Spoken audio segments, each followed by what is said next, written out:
Hey, what's going on, everybody? Thank you so much for tuning in to the Real Conspiracy Hippie podcast. I am still in the dungeon cult, aka the sex dungeon. So I'm going to be here, like I said, rest of the year. You're not going to see any more videos in my super cool garage. I'm working on a new studio. I'm working on new software. I'm getting new products, new programs. So 2021 is going to be my year. I'm going to be live streaming more. I'm going to be doing more comedy sketches. It's going to be cool. So I've got my tech boys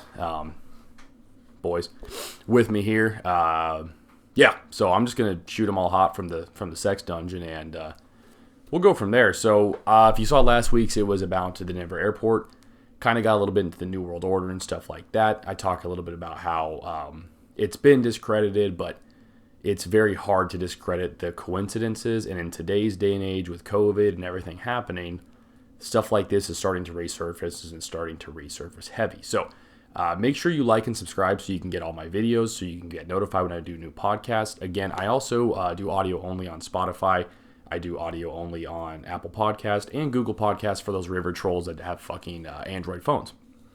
So I just did recently, a couple weeks ago, a video about Hunter Biden and the laptop. I may or may not have some more political ones coming out. The rest of the year is going to be pretty casual because I am getting ready for 2021. New guests, new layout, new programs. It's a lot of effort, guys. I'm doing this for you, so you ungrateful bastards better enjoy it. I was doing sober November. I gave that up. I was drinking on the last episode. I'm drinking here. So got my tech boys. They're drinking too. What are you drinking? Blue Moon? What do you got? You got a Michelob? We're all drinking. We're going to go cuddle after this one. Following the trend. Thank you. I'm glad you thought that was a joke. It's following the trend of the New World Order. I'm going to keep moving forward. I did a poll recently on my Instagram. Said, hey, what do you guys want? Denver Airport or Georgia Guidestones? You guys get both because that's what I'm doing. So the Georgia Guidestones is one of my favorite things because very few people know about it. Very few people talk about it. It's not something that's commonly known. And like I was explaining this earlier this week to my mom, and she was like, who made this? How does this exist? And it does. And I'm going to get into it. I'll explain it. Make sure you watch the whole video because there's going to be a ton of information. This will be a 2-part series. This is too much information for me to put in one video. I know you guys like them a little bit shorter, so it makes it easier for you guys to watch and condense them. So this will be 2 parts. Again, I'm guestless. I don't have the time or patience for guests right now. Because I am doing this in a sex dungeon and I'm getting everything working. So I'm going to jump into it. Before I do that, make sure you hit that like and subscribe button. Again, if you're listening on audio only, like Spotify or Apple Podcast, make sure you follow me on there as well so you can get notified when I do new episodes. If you're on Apple Podcasts, please leave me a review. It better be 5 stars. If it's not going to be 5 stars, don't leave me a review. But if you are leaving one, put 5 stars, put something about how attractive I am. My ego is super fragile right now, and I would absolutely love someone to compliment me. And tell me you like it, because the more 5-star reviews I get, the more Apple promotes my shit. And one day, when I have to dust the footprints off your guys' backs that I used to get to the top, I'll think about you. So,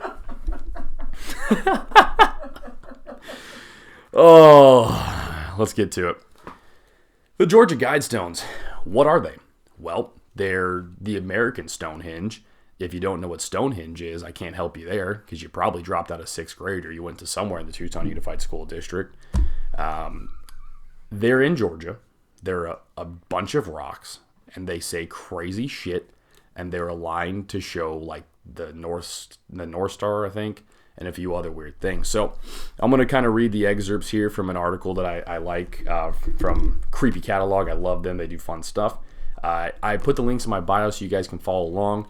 I talked a little bit in the last episode about how in 2021 I'll have the ability to put these up on the screen so you guys can follow with me and you guys can see pictures. So hang tight. I'm getting official. I'm doing this for you guys because I love you guys.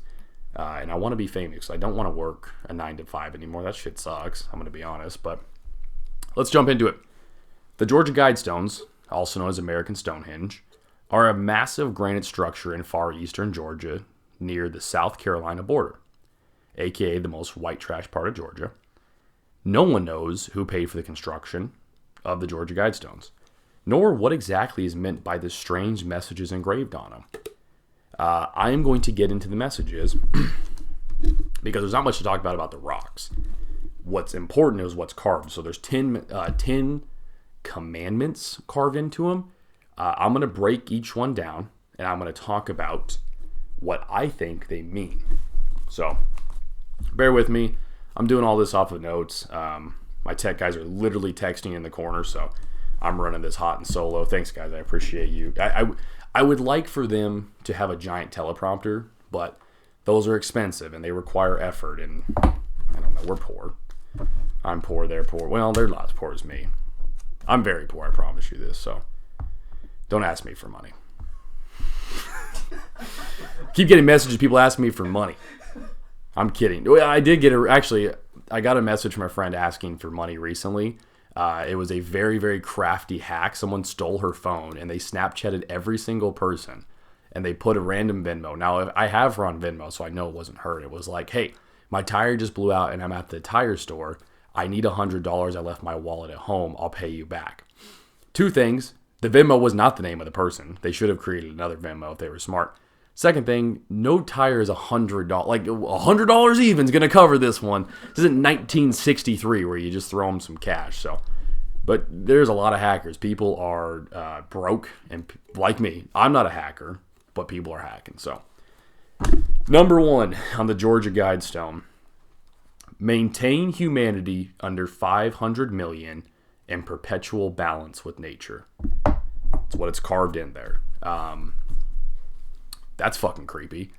We are at 7.8 billion. I will put a counter in the bio of this video. There's a U.S. population counter. If you check it out, it just ticks constantly. It'll be like 5 up, down 1, 5 up, down 1, because we're growing too fast.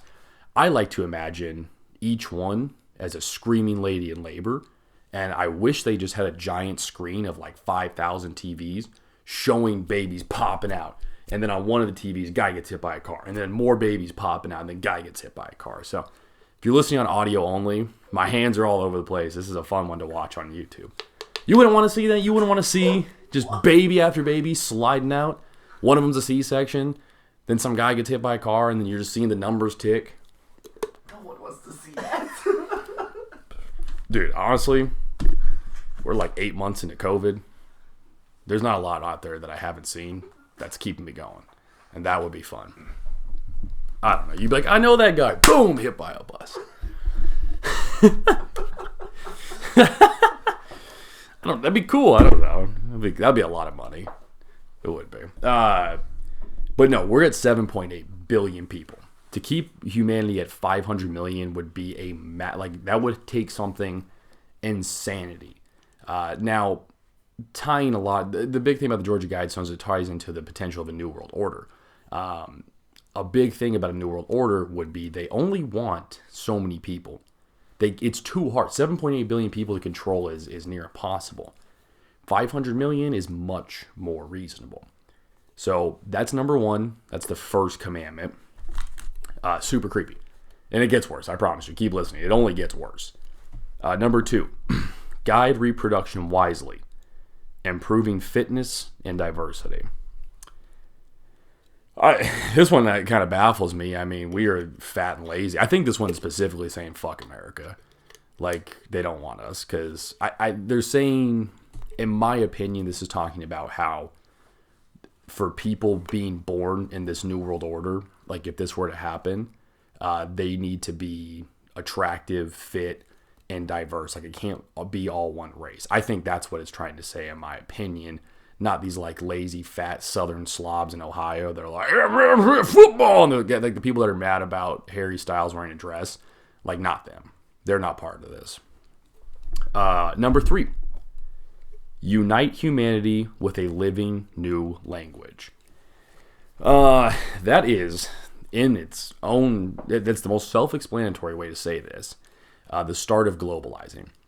A universal language would have to be spoken for a New World Order. Again, a New World Order would be the concept of every country is intertwined with each other. So everyone speaks some weird language, and it's how there is no more like foreign boundaries. It's all just one world, and everybody speaks the same language. Now, I wouldn't be shocked if years from now, people start saying like, hey, we need to be putting in each textbook and teaching kids a specific language. Like it wouldn't shock me if countries got together and started teaching kids a similar language. Like, hey, let's all learn this language. And we can be foreign countries and we do trade deals and stuff. So I don't know. I think that's kind of creepy. And I could easily see in the future, like schools saying everyone has to learn this language. And it's not like specific to your state. It's specific to the world. Like every country teaches their kids that. So it gets worse, people. Just keep listening. Number 4, rule passion, faith, tradition, and all things with tempered reason. I mean, that one's kind of self-explanatory. I really don't know how to get too deep into it. I mean, it just seems kind of like a guideline for how the authoritarians are going to move forward in this world where these are the commandments. I mean, if you break it down, rule passion. So I imagine that would be like everybody has passion in this new world. Faith, tradition, and all things with tempered reason. So there isn't like this angry about like, well, I'm Catholic and you're this and we don't agree. And there's not this universal division between religions. I mean, how many religious wars are there at all times in the country? I mean, go to the Middle East and it's a giant religious war. So I think what this is saying is like, hey, this is not going to be. There is no religious wars. And in a new world, there isn't religion. I mean, let's get real. It's all going to be, you're told what to do. There is no one religion, but that gives the illusion of freedom. That's how it'll start, with an illusion of freedom, I would imagine. Number 5, protect people and nations with fair laws and just courts. This is where it gets really dark, in my opinion. Everyone from here starts tying in, and it's super, super creepy. I'll read it again. Protect people and nations with fair laws and just courts. That is the start of global policing. We've been seeing the fall of policing worldwide. If you live in America, you've been seeing what's going on with us. If you live in other parts of the world, there's been riots, there's been protests everywhere in the world. There is a fall of policing. A global policing is something the New World Order would have to have and want. It's not going to be laws that are allowed in one country and another. They're going to be forced laws, and they're going to be enforced globally. And this is kind of saying, like, hey, we're going to protect you guys. It's a nation. It's all a nation court. So it gets worse, and I just think that we're starting to see some things that they would enjoy. Like, we would never see a global policing without the fall of modern day policing. Like, it wouldn't be a slow transition. It would be what we're seeing now, probably worse, but I imagine this is how it would start.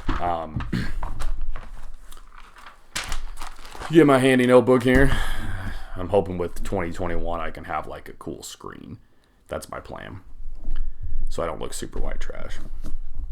Number 6, let all nations rule internally, resolving external disputes in a world court. This one freaks me out probably the most out of everything I've just said. I don't know. I'll get your guys' opinions at the end of this, but a world court further signifies a global policing and a downfall of customs and how we have it now. Now, it does give an illusion of let the nations rule internally, so each nation rules itself, but they're held, so just how states are held to the Supreme Court and they're held to the government's higher power, like we have to do things that fall within the Constitution. So some states can legalize guns and some can deny them, but they're held to a higher power. This is what they're talking about, but globally. So every country can do sort of different things, but they're held to a global Supreme Court. So if the global Supreme Court says no one's allowed to have guns, no matter what country you're in this New World Order, there's no guns. The global court has denied it. And they're not even, dude, I mean, this shit's crazy. They don't even try to hide this. They are just flat out putting words, global world court, in this. They're just putting them there for people to see. They're not trying to hide this. They're not being discreet. I'm going to keep going over this stuff, and it's only going to get shittier and shittier, and hopefully you guys don't think I'm an absolute lunatic now at this point. I know most of the conspiracies I've done have been pretty soft, but to end the year, I'm just going to get wild with it. Plus, I'm drinking while I'm doing these, so cheers, friends. Number 7, Further into policing, we're just digging more and more. Avoid petty laws and useless officials. What are petty laws? Could those be country laws and country regulations? Are we saying that there's no more laws within the country? And what's a useless official? Is that a human? Is a useless official a person? Are we looking into global AI law enforcement? Or is a useless official, maybe anything as like someone who doesn't want to uphold a higher world court order? I don't know. But as this goes on, it only gets worse, and they're blunt about this stuff.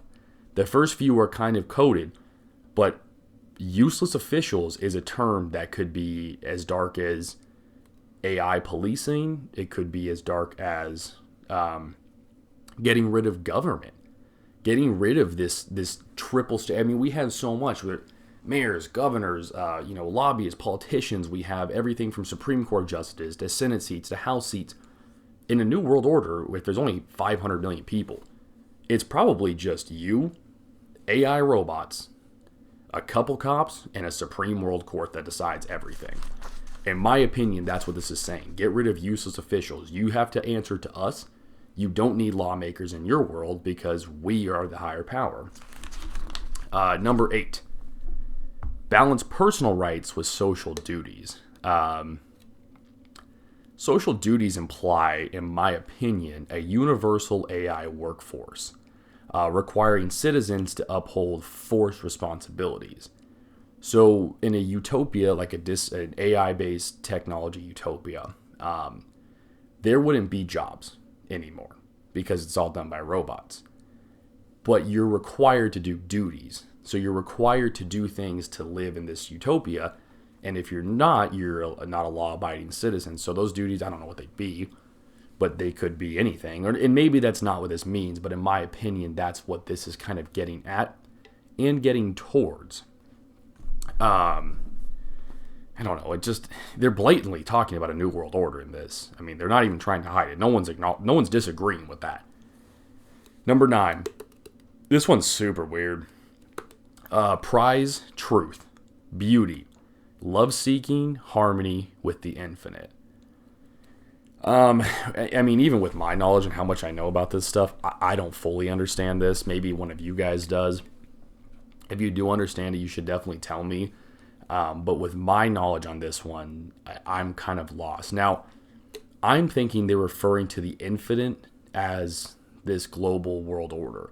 I would imagine that's what they would refer to themselves as. So we are the infinite. And you want this truth and beauty and love-seeking and harmony. You have to basically worship the infinite to live this kind of life. That's what I'm getting from this. Again, this is my deciphering of this. There's thousands of people on the internet. There's hundreds of politicians who've talked about this stuff. This is my limited knowledge on this stuff. So I do read a lot. I do see a lot of stuff on it. But everything I'm giving you other than the actual excerpts is my opinion on this. Now, number 10 ties everything back to number 1. Be not a cancer on the earth. Leave room for nature. Leave room for nature. If you go back to number 1, it talks about that 500 million. That's the number. We don't exceed this number. When I see like be not a cancer on the earth, I imagine they would remove any non-compliant. If you're not compliant with what's happening, we need you gone so we can leave room for nature. Why? I don't know. When you get into a lot of like globalist regime texts and stuff, there's not a ton of stuff you can talk or like you can see that really talks about nature. So I'm not fully positive. Again, I'm just reading this to you guys from the excerpts that I'm seeing. I don't know, but it's weird. And it all ties in. From number 1 to number 10, the theme is, less people, control policing, control the justice system and government, less people. And it all follows just so well and so creepy. I don't know. You guys, that's creepy shit, huh? Tech boys? Yeah, they're ready to cuddle. Yeah, I don't know. It's not even that. This isn't even a funny episode. This is dark. I'm like genuinely alarmed at what we're seeing here. What the craziest concept to me on this stuff is that this is just public knowledge. These are literally stones that anybody can go up and see. Anyone can go look at. Anyone can read it. It's on there. It's in numerous languages, and I'll get into that a little bit in part 2 and why the languages it has encrypted are important. Again, that's the 10 Commandments. This is, in my opinion, the commandments for New World Order. I don't know who built these. Well, I do know the company, and I'll talk about that in part 2, but you don't know why, and there's a lot of darker shit on that level. So this has been part 1. Part 2 next week, we'll talk about why these were built, or why we can decipher who built them, what people think about them, and kind of a closure on it to the best we can. I mean, this is some creepy shit following the Denver airport. If you watched last week's, it's weird. With everything going on, this stuff is like top searches. Like if you go on Google or if you look up analytics for anything that I post when I look at my analytics, people are finding this stuff on Google because they're like, I don't know, super into QAnon, I guess now. Don't read into my stuff and then go read QAnon and combine this, for the love of God. I'm just literally reading off conspiracy theories and giving my opinion. I'm not saying there's going to be a New World Order. I'm just saying that's what these kind of look like. They were designed for. So that's all I've got on this one. I'm going to put my cited work in the links on this. Leave some shit in the comments. You guys comment a little bit, but this is some scary ass shit. I'd love to hear your guys' opinions. I'd love to see what you guys are thinking. Make sure you like and subscribe. If you're listening on audio only, again, check out my God, I'm blanking. If you're listening on audio only, check out Apple Podcasts, check out Spotify. Make sure you hit that follow. Make sure you leave me a review. Follow me on social media. I talk about this. I'm super funny. The Real Conspiracy Hippie on Instagram, TRC Hippie on Twitter. I'm fucking hilarious, I think. So give me a follow. If you don't like anything that I do, I promise at the very least you'll like the memes I do on Twitter. So that's all I got for you guys. I will see you guys part 2 next week. Thanks.